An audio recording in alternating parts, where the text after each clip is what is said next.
America ఇరాన్ల ప్రతీకార దాడులతో హార్మూజ్లో మరోసారి ఉద్రిక్తతలు నెలకొంటున్నాయి. తాజాగా జలసంధిలో ప్రయాణిస్తున్న ఓ ట్యాంకర్ను క్షిపణి తాకినట్లు యూకే మిలిటరీ వెల్లడించింది. ఆ నౌకకు నష్టం వాటిల్లినప్పటికీ సిబ్బంది అందరూ సురక్షితంగా ఉన్నారు అని పేర్కొంది. అయితే ఆ క్షిపణిని ఎవరు ప్రయోగించారు అనే విషయంపై స్పష్టత రాలేదు.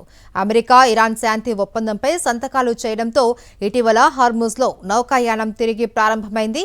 అయితే కొన్ని నెలలుగా అక్కడే నిలిచిపోయిన అనేక వాణిజ్య నౌకలు తమ ప్రయాణాన్ని మొదలుపెట్టాయి.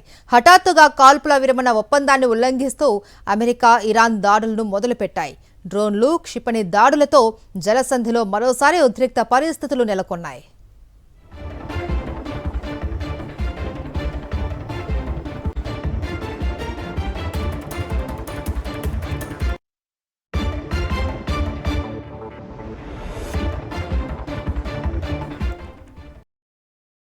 మరిన్ని అప్డేట్స్ కోసం ఛానల్ ను సబ్స్క్రైబ్ చేయండి. నోటిఫికేషన్స్ కోసం బెల్ ఐకాన్ పై క్లిక్ చేయండి.